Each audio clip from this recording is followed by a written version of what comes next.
Kendra Stowe, your host of the Allison+Sports video podcast, and I'm joined today with our colleague, friend, and Boston fanatic, Alex Pitticelli, and our very special guest today, Andy Bowers, who works as a content strategist for the NBA and WNBA at Top Shot. So we're so excited to talk to you guys today about all things NBA Finals, NFTs, and what it's like creating really good content. Andy, thanks for joining us, and welcome. So yeah, guys, obviously we know the NBA Finals are happening right now. The Celtics versus the Warriors. What are we thinking? Well, I mean, if I guess I can start, it's funny. We just took a poll from the Top Shot team. I guess you can say a lot of people are choosing the Dubs in this one. I was a part of that crew as well. Sorry, Alex. It's interesting though. Like, do I think that the Celtics have a better team in some aspects, the way that they're structured? Yes, but at the same time too, I think the Warriors, they're too much on a streak right now, as well as just in general. I think they're just a really solid team all around.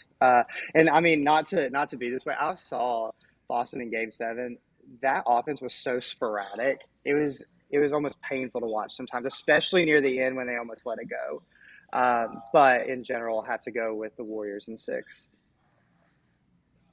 So I would argue on the other side of that. I think the one thing the Celtics are going to do is look at their defense and say, if you're going to beat us with the three ball. But to your point, the one thing they have to not do is get three happy on their end. I think when you said they almost blew it in Game 7, part of it is they double teamed Tatum. The ball got worked around, ended up in Marcus's smart hands on the 3-point line 3 times.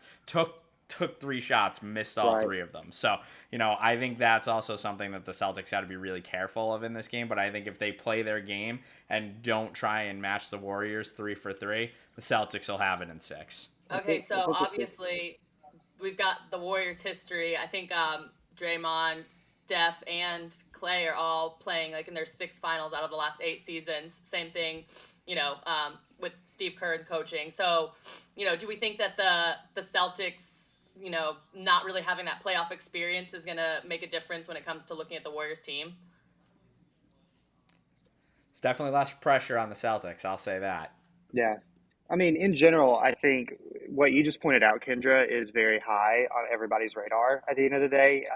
They definitely have it on their side. But I think just the Celtics in general, I mean, when you look at the structure of that team, it's so solid, the way that they've built it in general. And I love it, the way that they've done it. And also, you have to give props to Ime Udoka. I had the pleasure of being around him year 1 for me at the Sixers, and 1, genuine human being.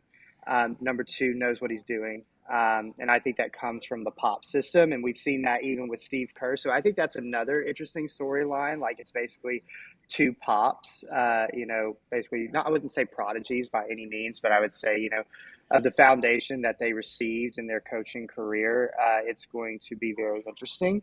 But it should be a good one at the end of the day. I don't expect it to be a boring finals at all. I don't expect it to nearly be a sweep. From things I've seen, I mean, I've definitely seen some game 5s in there, but I really do think it goes 6 or 7. And Andy, I'd love to talk about your experience at the Sixers a little bit more. So I know that you're there, it was the pandemic, the bubble, I would love to talk about, what was it like for you working on the Sixers social team during the pandemic and creating content from afar in the bubble? If you could talk a little bit more about that experience, would love to really dive into that a little bit more. Well, it kind of hurts me because your team swept my team at the time in the bubble.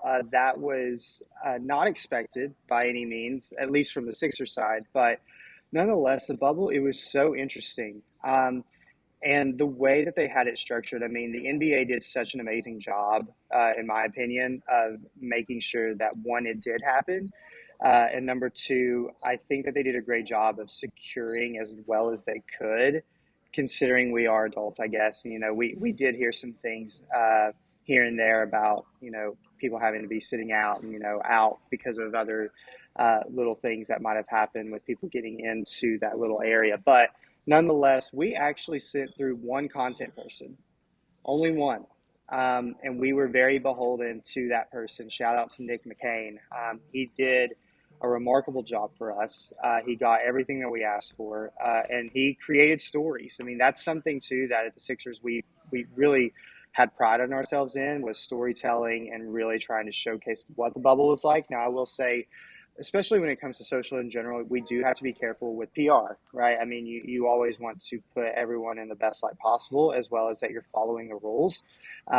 So that's where, too, we did a really great job of that balance. And at the same time, I think we had to become beholden to photography from Getty and everything else. So What would you say was really like the number one thing you focused on as a team going into the bubble? It sounds like there's a lot of different pieces there, from, thinking through what content you can grab and the different places that you're mhm. going, and kind of working it all together to really keep the fans up to date. Like, what was the mission, and really how did you attack it to make sure that you could, really engage with fans and create that exciting content that kept them up to date on what the team was Yeah, I doing? think something that kind of came to light in that was capture first, create later, because we really didn't know what was in store. I mean, almost anywhere you went. I think as we started getting into the bubble and really understanding what Nick's schedule was like, the team schedule was like, we were able then to have some sort of routine. But the mission, truthfully, was capture first, create later. And then also on the back half of that, we really just wanted to showcase stories. I think, Andy, that brings us kind of to where we are today. So you went from the Sixers, you've had other NBA Mhm, experience, and now you're working at Top Shot for the NBA and WNBA. Kind of mhm. how'd your experience with the Sixers and the Hawks prepare you for what you're doing today? Yeah, I think it comes from really the nature of content in itself, how to set things up, how to have routine and process. That's the biggest thing that you have to instill. I think also it's interesting though, because for me in my job now, it's really understanding the space a little bit more and the product. That's what I think Mm-hmm. people forget, is that we are a product at NBA Top Mm-hmm. Shot, and it is a market. So Mm-hmm. like anything else, I mean, you invest in stock, go to Wall Street, you could be at the Dow, you could be at anything. You put your money into it and you see it fluctuate up and down, and you're going to be really pissed when it's low, but you're going to be super stoked when it's high. But you get a little greedy here and there, and you say, "Oh, I want to get a little bit more before I cash out on this." Same premise with the products, where a lot of this is saving it over time, and you're basically investing into a player that could be something or could Mm-hmm. be nothing, right? Like, I mean, Mm-hmm. think if NBA Top Shot was around with OJ Mayo, the number one pick at the time. And then unfortunately for him in his career, it didn't work out. But he Mm-hmm. was an incredible player. So I think, too, to your original point in question, was this having NBA experience has helped me understand the balance of what is prioritized versus what is evergreen and what fits into the narrative and schedule no matter what day it is. But being in the product space a little bit, you do have to work very fast, and you do have to understand there are things being updated on the product and the platform itself where you do need to, shift priorities when needed. But it's really helped me come in from my past experience having process and routine. Just out of curiosity, too, I think NFTs has evolved so much, and there's so many different Mhm. things coming out now. Like, how do you just even explain the basis of Top Shot to someone and what an NFT is? Like, how would you explain it to somebody in 2 to 3 sentences? Well, I'm going to do a short plug. Go to NBA Top Shot YouTube, and I want you to watch our 101 educational videos by my guy, Blockchain Steve. He's got you on all that: how to start an account, how to trade, how to also look at moments and features and through those utilities, because again, it is more of a platform for you to have a marketplace, right? Like, I think that's something too. This is not just a market like you would expect in the stocks. This is something that you look at, and it's really tangible. You own it, and I think something that's what people forget. So, in my 2 or 3 words, it's basically trading cards that your mom and dad had back in the '80s, but digitized, and it can be worth something. It can be, but you have to understand that over time the value will increase, or potentially because of what the player is, it will decrease. Now, Mm-hmm. how do you communicate that value to fans through social? I think that's a two-sided question, if you don't mind me saying, just because from a social lane, for us, we can't dictate market. right? Like we can only kind of give it at face value and truth. And that's how you should always approach your content, is transparency and truth.